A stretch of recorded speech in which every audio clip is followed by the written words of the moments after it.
Agora vamos falar de Pitágoras. Biografia. Pitágoras nasceu na ilha grega de Samos, na costa jônica, em 570 a.C. Estudou matemática, astronomia, música, literatura e filosofia na sua cidade natal. Foi orientado na cidade grega de Mileto por um dos maiores filósofos pré-socráticos, Tales de Mileto. No entanto, suas ideias revolucionárias para a época o levaram a ser perseguido. Nesse momento, mudou-se para Crotona, sul da Itália, região conhecida como Magna Grécia. Foi ali que fundou uma escola de caráter místico-filosófico, que ficou conhecida como Escola Pitagórica.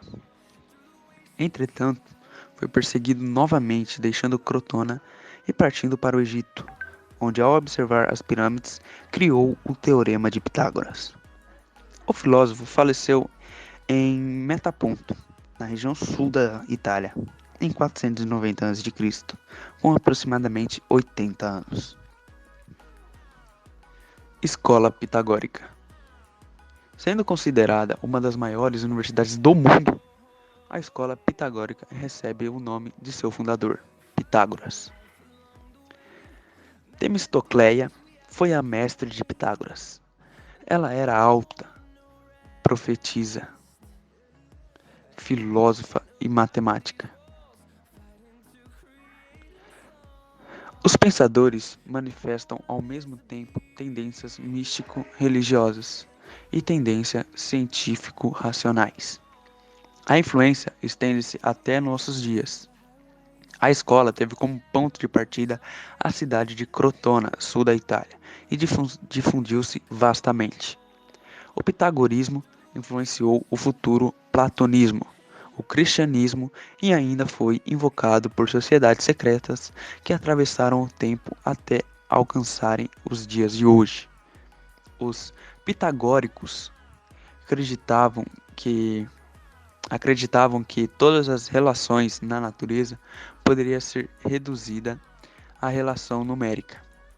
Esta generalização baseava-se em observações na música, na matemática e na astronomia. Filosofia. Os filósofos pré-socráticos queriam entender qual era a origem de todo o universo e de toda a natureza.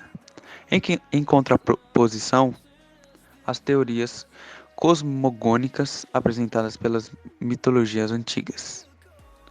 O nome desse exercício de olhar para o universo e tentar entendê-lo é cosmologia. Para Pitágoras, o universo é um todo organizado e numericamente compreendido. Os números estão na origem de tudo, desde a configuração espacial das coisas até sua composição. Os números naturais são toda a origem e logicamente existentes e infinitos. Seita pitagórica. Pitágoras fundou uma seita baseada numa doutrina rígida de estudos para a purificação da alma. Os pitagóricos acreditavam na reencarnação e estabeleciam que era necessário viver a vida material para atingir a purificação e o aperfeiçoamento da alma. A vida carnal era um meio de adquirir conhecimento para atingir os estágios maiores de desenvolvimento. Pitágoras e a música. A música era, para Pitágoras, um elemento natural. Assim como todos os elementos naturais, a música seria composta por números e relações numéricas. Pitágoras revolucionou a música antiga ao desvendar novas possibilidades musicais com base na descoberta de novas escalas tonais possíveis. O pensador criou um instrumento musical, o monocordo.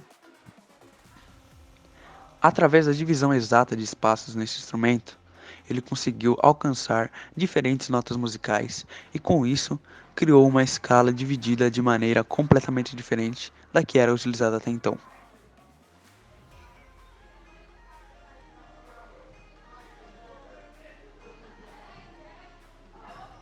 Hipaso de Metaponto. O caso de Hipaso de Metaponto permanece um mistério não resolvido até os nossos dias. O pensador era um dos seguidores da seita pitagórica. O matemático Hipaso de Metaponto teria descoberto uma nova relação numérica com base nos estudos de geometria. Tratava-se dos números irracionais. Acontece que a teoria dos números irracionais se chocava com a teoria cosmológica pitagórica. E o que realmente aconteceu com o filósofo é um mistério. Algumas especulações falam que Hipaso teria sido expulso da seita e cometido um suicídio como maneira de punir-se. Outras especulações afirmam que houve uma provável execução do pensador por outros membros da seita. Contudo, não se sabe ao certo qual foi o fim de Hipaso e qual o grau de envolvimento de Pitágoras e dos pitagóricos com o acaso. Numerologia pitagórica. Pitágoras também é conhecido como o pai da numerologia moderna. De novo, regravando essa parte aqui. Pitágoras também é conhecido como o pai da numerologia moderna, pois foi o criador da tabela que atribuiu um valor numérico para cada letra do alfabeto, a tabela pitagórica. Essa tabela é a base do método criado hoje em dia para o estudo numerológico. Para Pitágoras, todas as coisas podem ser transformadas em números, e todas as experiências da vida estão contidas nos números de 1 a 9. São 9 números básicos que servem para formar todos os outros. Teorema de Pitágoras. O Teorema de Pitágoras é um dos mais importantes cálculos da geometria. Para a aplicação do Teorema de Pitágoras, é necessário compreender as nomenclaturas dos lados de um triângulo retângulo. O maior lado do triângulo fica sempre oposto ao maior ângulo, que é o ângulo de 90 graus. A representação do cálculo é feita da seguinte maneira: c ao quadrado é igual a ao quadrado mais b ao quadrado. Triângulo pitagórico. O Teorema de Pitágoras relaciona as medidas dos lados de um triângulo retângulo, onde o maior lado se chama hipotenusa e os outros dois são chamados de catetos. Assim, podemos dizer que o quadrado da medida da hipotenusa é igual à soma dos quadrados das medidas dos catetos. Exemplo: 5 elevado ao quadrado é igual a 3 ao quadrado mais 4 ao quadrado. 5 ao quadrado é igual a 25 e 3 ao quadrado mais 4 ao quadrado também é 25. Portanto, esse triângulo é pitagórico. Um outro exemplo é o 26 ao quadrado é igual a 24 ao quadrado mais 7 ao quadrado. Já no segundo exemplo, o triângulo não é pitagórico, porque 676 é diferente de 625. Porque nesse caso, o quadrado da hipotenusa não é igual à soma dos quadrados dos catetos.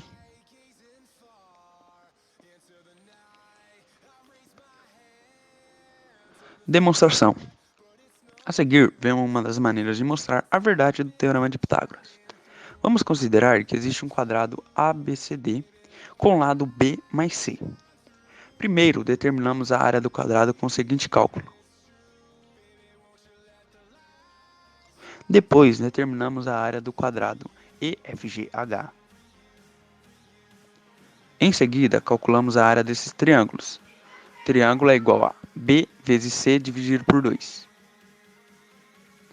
E por último, calculamos a área do quadrado EFGH, utilizando a área do quadrado ABCD.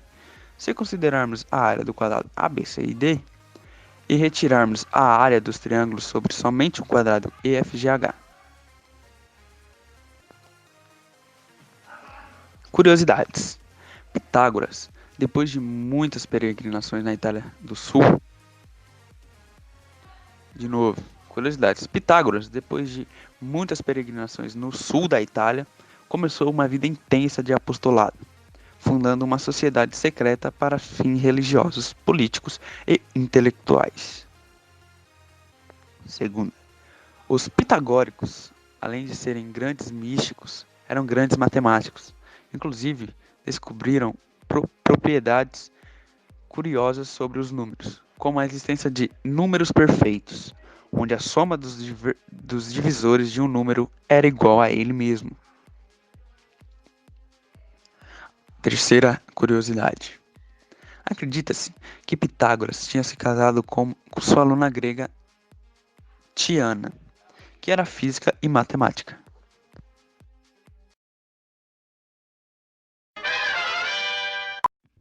Quem foi Euclides de Alexandria? Euclides nasceu na cidade de Alexandria, no Egito, provavelmente por volta do ano 300 a.C.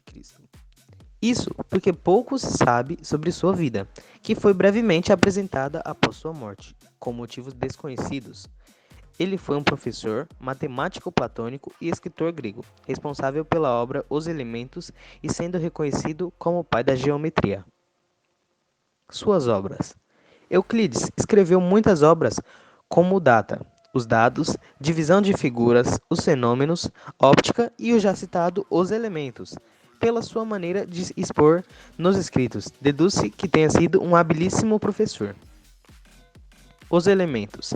A obra possui tanto renome que é conhecida como uma das obras mais influentes na história da matemática, servindo como o principal livro para o ensino de matemática, principalmente na geometria, desde a data de sua publicação até o fim do século XIX. Nesta obra, o que hoje é chamado de geometria euclidiana foi definido como um pequeno grupo de postulados, possuindo 13 volumes e escrito em grego. A obra abrange assuntos relacionados à aritmética, álgebra e geometria, sistematizando todo o conhecimento geométrico de antecessores, intercalando os teoremas já então conhecidos com a demonstração de muitos outros, que respondiam vazios e davam coerência ao sistema por ele criado.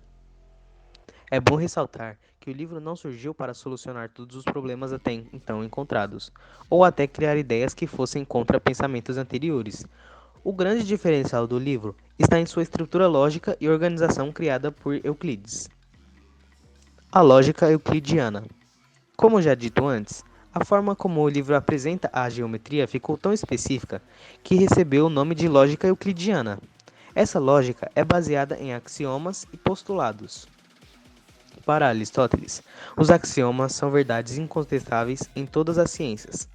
Já postulados são verdades sobre um determinado tema, e foi assim usado por Euclides. São 5 axiomas, sendo eles: o primeiro axioma, coisas que são iguais a uma mesma coisa, são iguais entre si. O segundo axioma, se iguais são adicionados a iguais, os resultados são iguais. O terceiro axioma, se iguais são subtraídos de iguais, os restos são iguais. O quarto axioma, coisas que coincidem uma com a outra são iguais. E o quinto e último axioma, o todo é maior do que qualquer uma das suas partes. Os axiomas não são passíveis de explicações, por serem verdadeiros em sua essência. Já os postulados vieram para desenvolver os axiomas e, se verdadeiros, compõem um teorema. Esses são os postulados. O primeiro postulado. Dados dois pontos distintos, há um único segmento de reta que os une. O segundo postulado. Um segmento de reta pode ser prolongado indefinidamente para construir uma reta. O terceiro postulado. Dados um ponto qualquer e uma distância qualquer, pode-se construir uma circunferência de centro naquele ponto e com um raio igual à distância dada. Postulado 4. Todos os ângulos retos são congruentes, semelhantes. Quinto e último postulado. Se duas linhas intersectam uma terceira linha, de tal forma que a soma dos ângulos internos em um lado é menor que dois ângulos retos, então as duas linhas devem se intersectar neste lado, se forem estendidas indefinidamente. Postulado de Euclides ou postulado das paralelas. O quinto postulado. No seu livro, Os Elementos, o postulado das paralelas, também conhecido como quinto postulado de Euclides, teve um enunciado da seguinte forma: é verdade que, se uma reta, ao cortar duas outras, forma ângulos internos no mesmo lado, cuja soma é menor do que dois ângulos retos, então as duas retas, se continuadas, encontrar-se-ão no lado onde estão os ângulos, cuja soma é menor do que os dois ângulos retos. Este postulado foi motivo de muita polêmica durante toda a história da geometria, atravessando 2087 anos. Foi o motivador de muitas tentativas fracassadas de demonstrações e descobertas de geometrias alternativas. Existiram diversas tentativas de demonstração e o surgimento das geometrias não euclidianas, como a de John Wallis, que abandona a ideia de equidistância que os seus antecessores matemáticos haviam usado sem sucesso para tentar demonstrar este postulado. Wallis desiste de tentar demonstrar o quinto postulado a partir unicamente dos primeiros quatro postulados, e introduz um axioma que considera ser mais plausível que o quinto postulado. Sobre um segmento, é sempre possível construir um triângulo semelhante ao triângulo dado. Agora iremos falar sobre Arquimedes. Biografia. Arquimedes nasceu em Siracusa, atual Itália. Na época, pertencia à Magna Grécia, no ano de 287 a.C., e viveu desde jovem em Alexandria, centro intelectual da época. Foi um matemático, engenheiro, físico, inventor e astrônomo grego, filho do astrônomo Fídias, que provavelmente o apresentou à matemática. Formação. Arquimedes estudou em Alexandria, onde teve como mestre Cânon de Samos. Entrou em contato com Eratóstenes. A ele, Arquimedes dedicou seu método, no qual expôs sua genial aplicação da mecânica à geometria. Desta maneira, pesava imaginariamente áreas e volumes desconhecidos para determinar seu valor. Voltou logo a Siracusa, onde se dedicou totalmente ao trabalho científico. Descobertas e invenções. As principais descobertas e invenções de Arquimedes foram a gravidade específica, o parafuso, a alavanca e a esfera e cilindro. Gravidade específica. Bom, a gravidade específica, também conhecida como princípio de Arquimedes, foi uma descoberta decorrente ao pedido do rei de Siracusa, que gostaria de saber se a coroa que havia mandado fazer era realmente de ouro puro ou se Ourives havia enganado ele. Arquimedes fez essa descoberta em seu banho, ao perceber que qualquer corpo mais denso que um fluido, ao ser mergulhado nesse, perderá peso correspondente ao volume de fluido deslocado. Sendo assim, o mesmo saiu correndo nu, gritando: Eureka! Eureka! Parafuso. Parafuso. Arquimedes inventou um dispositivo espiral para levar água. O nome é parafuso ou bomba de parafuso. Essa máquina é utilizada para transferir líquidos de um local mais baixo até um ponto mais elevado. Alavanca. Já a alavanca é uma máquina simples que consiste normalmente em uma barra rígida móvel em torno ou em cima de um ponto fixo, chamado de ponto de apoio, onde qualquer força aplicada faz com que a alavanca gire em relação ao ponto de apoio. Foi criada com o objetivo de mover cargas pesadas nos engenhos de guerra. Essa descoberta ajudou também para a construção de catapultas. Esfera e cilindro. Arquimedes fez um trabalho relativo sobre esferas e cilindros. Desenvolveu as fórmulas da área da superfície e do volume da esfera, assim como as fórmulas para os cilindros, no quais a esfera pudesse se ajustar. Arquimedes mostrou que a esfera é a mais eficiente das figuras sólidas. Obras. Outras obras importantes de Arquimedes foram: primeiro, da esfera e do cilindro, a medida do círculo, dos esferoides e dos conoides, das linhas espirais, do equilíbrio dos planos e dos corpos flutuantes. Morte.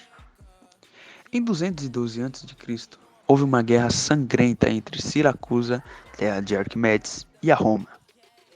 No processo da guerra, o general Marcellus Claudius ordenou que não matassem Arquimedes, mas mesmo assim foi morto e enterrado com honras. Curiosidades. Ninguém sabia seu nome inteiro, só sabia que o primeiro era Arquimedes. Então, para homenagear sua cidade natal, as pessoas o chamaram de Arquimedes de Siracusa. Não houve assunto importante naquela época em que Arquimedes não tenha dado um palpite e muitas vezes fundou áreas do conhecimento que ainda não existiam. Arquimedes conseguiu incentivar navios romanos usando as propriedades dos espelhos parabólicos. Geometria parece ter sido o assunto que mais o atraía, pois, quando perguntado o que deveriam mandar gravar em seu túmulo, o sábio determinou que fosse uma esfera e um cilindro. Hipátia de Alexandria. Hipátia viveu entre os anos de 355 e 415 d.C. e foi uma neoplatonista grega e filósofa do Egito Romano, tornando-se chefe da escola platônica em Alexandria, onde lecionou filosofia e astronomia, além de ter escrito diversos textos sobre geometria e álgebra. Adepta da corrente neoplatônica, Hipátia cresceu em um contexto repleto de vida cultural e filosófica. Ela mantinha estreitos vínculos com a figura paterna, fonte de seu saber e de sua incessante procura de soluções para os eventos ignorados. A filósofa, mulher guerreira, pioneira na arte de desbravar os árduos caminhos da matemática, cultivava não somente um cérebro privilegiado, mas também o corpo saudável. Visava, assim, implantar em sua própria existência esta antiga aspiração helênica. A adolescência de Hipátia de Alexandria. Esta mente brilhante cursou a Academia de Alexandria e, com o tempo e domínio das mais distintas áreas, transcendeu as próprias conquistas paternas, mas deve muito ao pai, que sempre a estimulou a vencer qualquer obstáculo que tentasse impedir seu acesso ao saber, mesmo que se tratasse de qualquer princípio de fé ou de credo. Na adolescência, ela foi para a cidade de Atenas, atual capital da Grécia, com o objetivo de concluir seus estudos na Academia Neoplatônica. Hipátia, então, logo ficou em relevo, por suas tentativas de unir a matemática do algebrista Diofanto ao neoplatonismo de Plotino. Melhor dizendo, ela empreendeu a adequação da razão matemática à ideia da mônada das mônadas, cultivada pelos adeptos do neoplatonista. De volta para sua terra natal, foi lecionar na academia que havia cursado, conquistando justamente a cadeira anteriormente ocupada por Plotino. Ao completar 30 anos, Hipátia já atingira o posto de diretora dessa escola. Ao longo deste tempo, ela criou várias obras e se popularizou por resolver intrincadas questões de matemática. Neste quesito, a pesquisadora sempre atendia cientistas perdidos na resolução de seus problemas, e poucas vezes os deixava sem respostas. Essa busca se transformou em ideia fixa para Hipátia, que nunca contraiu matrimônio, pois já se considerava unida à procura da verdade. Descobertas de Hipátia de Alexandria. Hipátia se tornou a maior pesquisadora da Alexandria nos campos da matemática e da filosofia, legando ao futuro grandes descobertas nessas disciplinas, bem como na física e na astronomia. Ela se devotou igualmente à prática da poética e ao exercício das artes, sobressaindo-se na retórica. A ela são creditadas as invenções de um hidrômetro aprimorado, do astrolábio, um instrumento naval que era usado para medir a altura dos astros acima do horizonte, e de um instrumento para destilar água. A morte de Hipátia de Alexandria. Em 412, quando Cirilo foi nomeado patriarca de Alexandria, o cristão fervoroso defendia a ortodoxia da igreja e combatia impiosamente o que considerava herético, e uma mulher solteira dedicada às ciências não seria aceita nesse contexto, e não seria nenhuma surpresa que a igreja a perseguisse, já que uma de suas frases mais célebres dizia que todas as religiões dogmáticas formais são falaciosas e nunca devem ser aceitas, em definitivo, por pessoas com autoestima. Hipátia foi atacada por uma multidão de cristãos enfurecidos nas ruas de Alexandria em março de 415, arrastada violentamente pelas ruas da cidade. A cientista foi levada a uma igreja, onde foi cruelmente torturada e assassinada a sangue frio, tendo seu corpo jogado em uma fogueira para ser carbonizado. Outras personalidades foram atacadas de maneira similar na mesma época, e historiadores acreditam que o homicídio de Hipátia teriam sido resultado de um conflito entre duas facções cristãs, uma mais moderada e contra perseguições violentas, a outra mais rígida sob o comando de Cirilo. René Descartes nasceu em 31 de março de 1596 em La Haye, a cerca de 300 km de Paris, no departamento francês de Indre-et-Loire, na França. Foi um filósofo, físico e matemático da Idade Moderna. René foi responsável pela criação do sistema de coordenadas cartesianas, mais conhecido como plano cartesiano.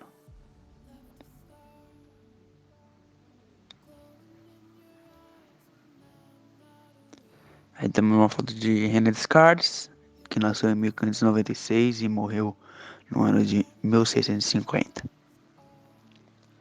Plano cartesiano. O plano cartesiano consiste de dois eixos perpendiculares numerados, denominados abscissa, que é o eixo x, e ordenada, que é o eixo y, que tem a função de representar dois pontos no espaço. René criou esse sistema com o intuito de fazer e representar planos, retas, curvas e círculos através de equações matemáticas. Valores positivos e negativos. É importante notar que no plano cartesiano os números podem ser positivos ou negativos. Os números positivos vão para cima ou para a direita, dependendo do eixo. Já os números negativos vão para a esquerda ou para baixo. Par ordenado. As coordenadas cartesianas são representadas por dois números racionais entre parênteses, os quais são chamados de elementos. Esses elementos formam um par ordenado. O primeiro elemento corresponde ao eixo das abscissas, já o segundo elemento corresponde ao eixo das ordenadas. Produto cartesiano. Produto cartesiano é a multiplicação entre pares ordenados envolvendo conjuntos distintos. Por exemplo, o conjunto A é composto pelos elementos 1, 2 e 3, e o conjunto B, 2, 4 e 6. O produto entre eles será o resultado de A vezes B. Os elementos de A devem assumir a posição da abscissa, que é o eixo x, e os elementos de B da ordenada, que é o eixo y.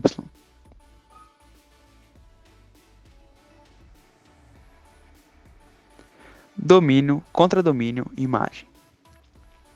Domínio são representados por todos os elementos do conjunto A, que são os elementos 1, 2 e 3. Contradomínio, representado por todos os elementos do conjunto B, que no caso são 2, 4 e 6. Imagem, produto imagem, é representado pelos elementos que aparecem em ambos conjuntos, que no caso aqui é o 2. Curiosidades sobre René Descartes.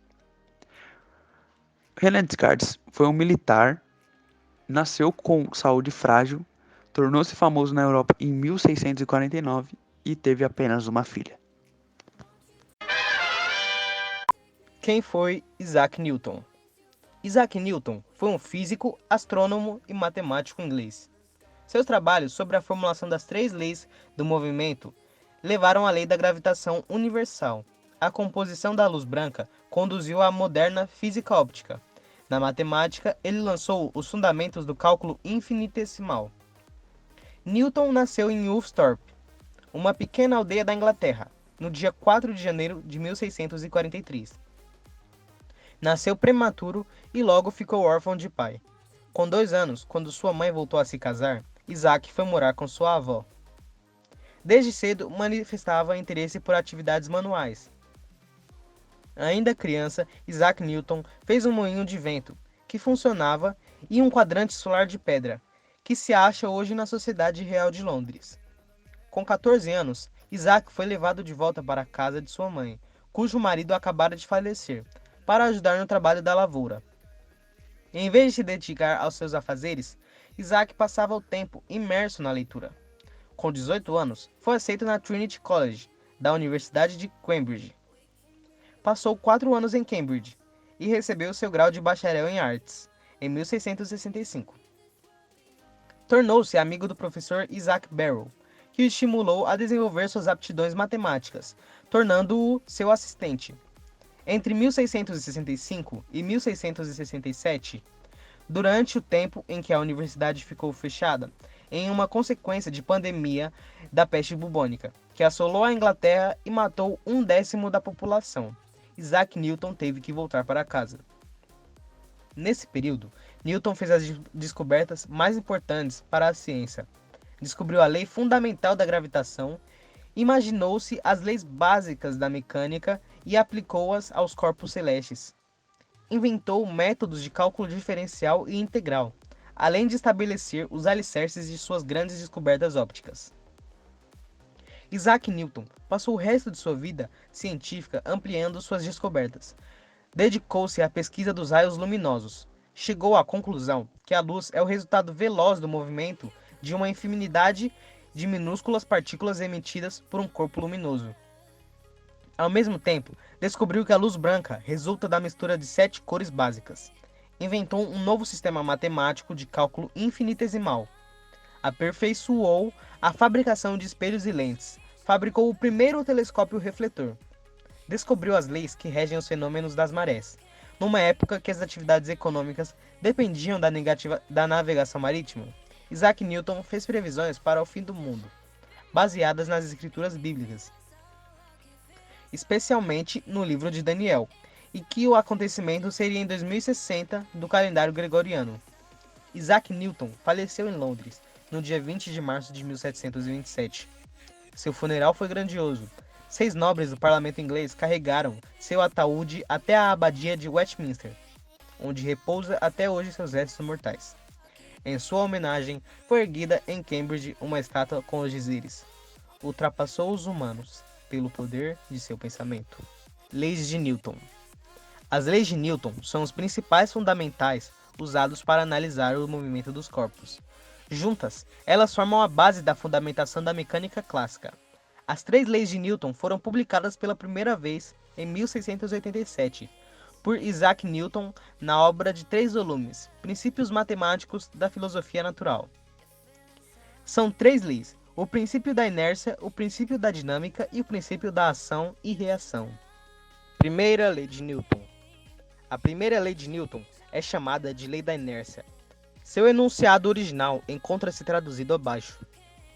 Todo corpo continua em seu estado de repouso ou de movimento uniforme em uma linha reta, a menos que seja forçada a mudar aquele estado por forças aplicadas sobre ele. Essa lei diz que, ao menos que haja alguma força resultante não nula sobre um corpo, essa deverá se manter em repouso ou se mover ao longo de uma linha reta com velocidade constante.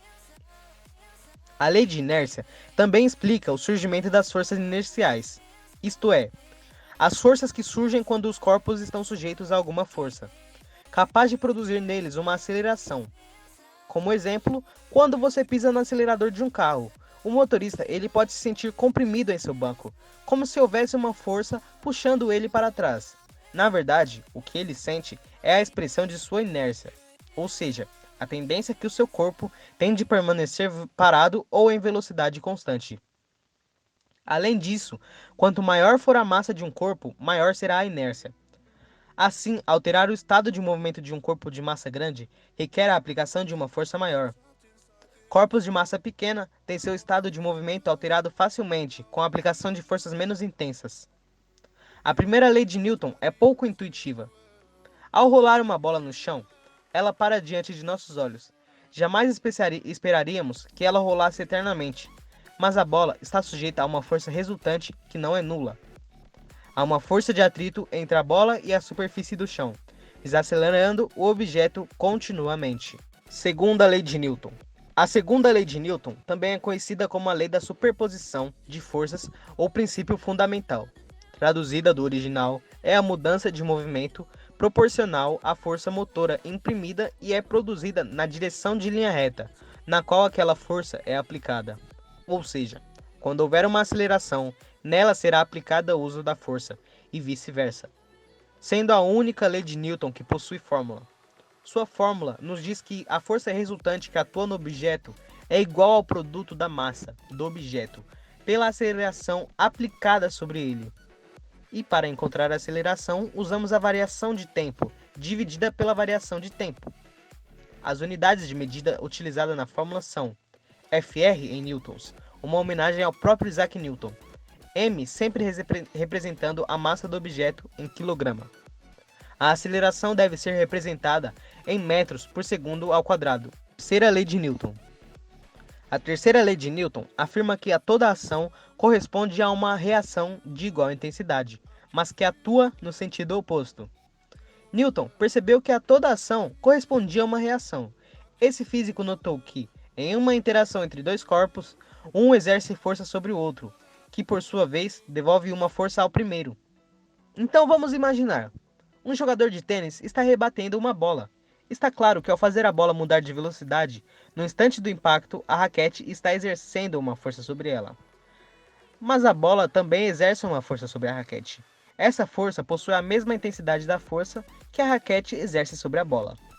Os pares de ação e reação podem ser formados tanto por forças de contato, como também pelas forças de campo, que podem ser formadas a partir da interação de forças como elétrica, magnética e gravitacional. Força gravitacional.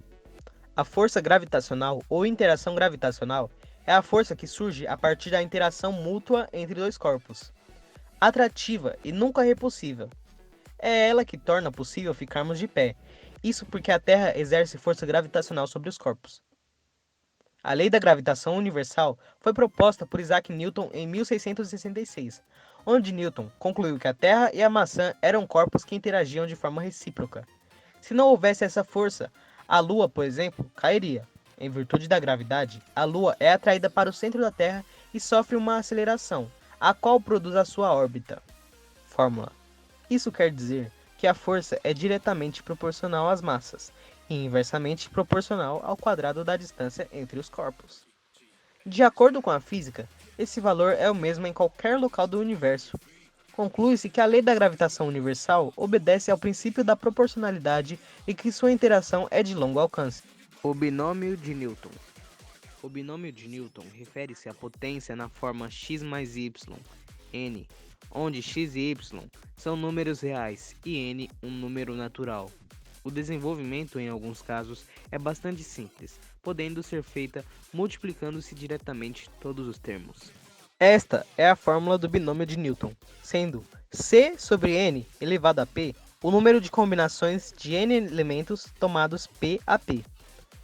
N, fatorial de n, é calculado como n igual a n menos 1, n menos 2, 3.2.1.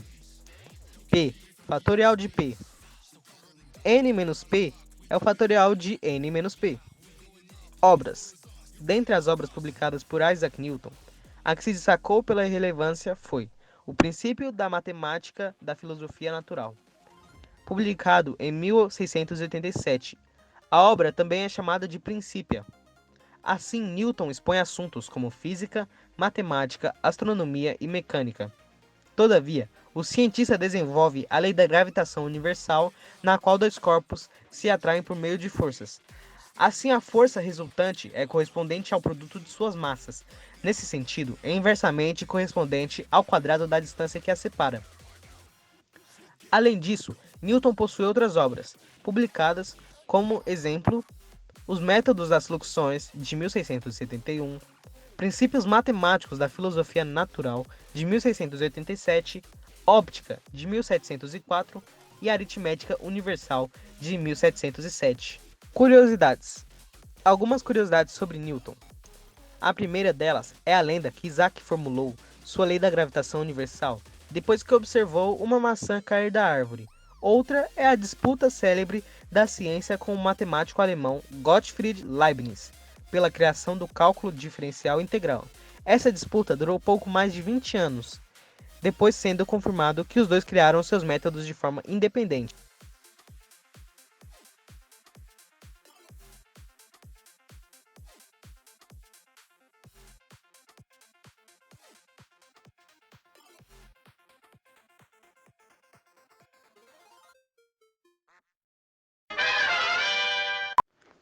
O próximo matemático que iremos falar é Leonhard Euler. Seus estudos ajudaram no surgimento da matemática moderna, com seus 866 projetos, que representam um terço de toda a pesquisa matemática, teorias físicas e engenharia mecânica de sua época. Leonhard Euler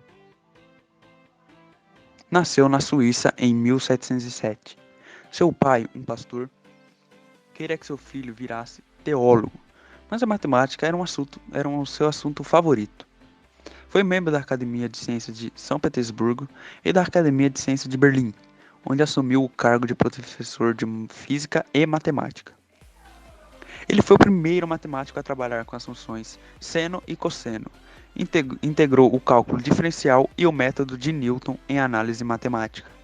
Refinou a noção função, criou notações matemáticas comuns, incluindo o E, I, O, símbolo de π e o símbolo de sigma, e fez a base para a teoria de funções especiais, introduzindo beta e gama.